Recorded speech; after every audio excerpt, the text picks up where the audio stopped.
now that we've seen this wave of Excel and we've talked about all the things that we should do, let's just wrap up with a couple of things like, here's what we should not do.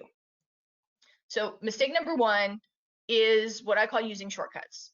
I see a lot of people, because they're not financial people, because this takes a lot of detail, and it's not going to happen overnight, and they have a lot of other things to be doing in their business. I see a lot of founders ignore the financial model until they get an investor who's interested, and then they call someone like me or someone they worked with before or a friend, and they're like, hey, this investor said they're interested.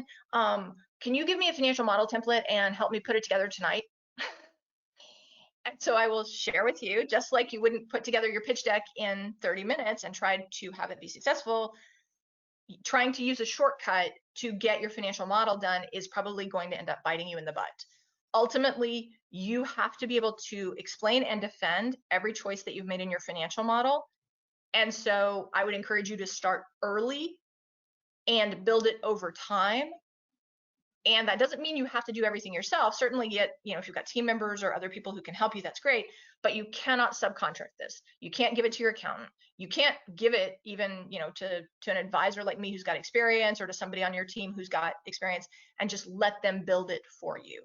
You always need to stay involved, because ultimately you're the one who's going to have to explain and defend it. Now, the next mistake that I see, which we've covered before, is that you're building your financial model not to see what your business plan is, but to get these hockey stick results and, to get to 50 million in revenue by year 3. That, again, is a recipe for disaster, because the immediate question an investor is going to ask is, that doesn't seem credible. How are you going to do that?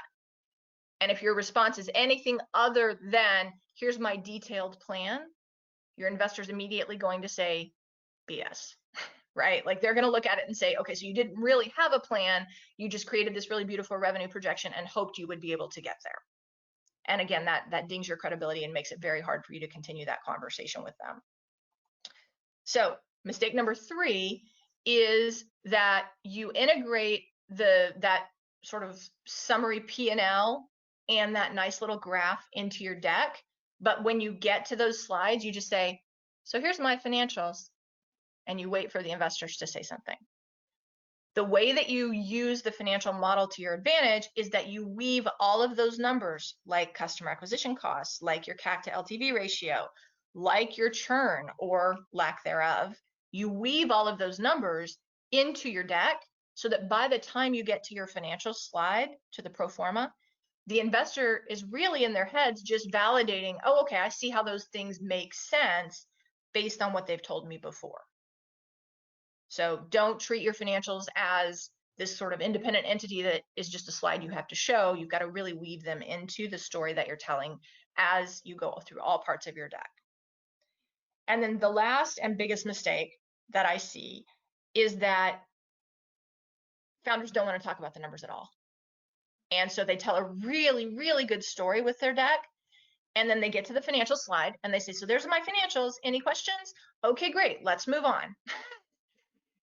And again, not only does it leave a bad impression with investors, because they're like, well, why do you not want to talk about it? If you're really going to get to 25 million in revenue in 3 years, you should be excited about that. But when they ask pointed questions, if a founder can't answer with numbers, they're immediately suspicious.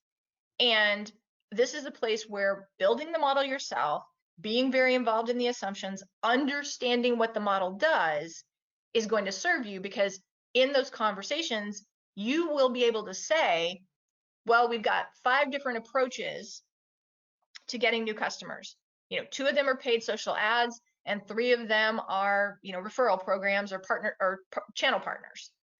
Like, again, if you can just say that one sentence, you move into a conversation that's very different with the investor. Whereas if you say, oh, well, we're going to do some social and channel partners, just the simple difference there can really change the way that an investor is going to interpret your understanding of your business, and ultimately the skepticism that they're going to bring to the financial model when they look at it, if you get that far with them. So those are the things that you should definitely avoid doing. And I just want to close with this concept. The goal of the financial model, yes, you need it for an investor and all this other stuff, But the truth is that the financial modeling process should make you a better investor in your own business, because every single thing is an investment, like we talked about, not just money, your time, all of your energy, your reputation, your network. All of those things are assets and resources that you have for your business, and you need to be sure that you're investing all of those resources wisely. And so I would encourage you, even before you start working on your financial model, and this ties back to what I told you at the beginning, when you decide to come to a webinar like this one, and you're going to invest an hour of your time, you need to ask yourself the question, what return am I getting? And is it a good use of my time, money, energy, etc.?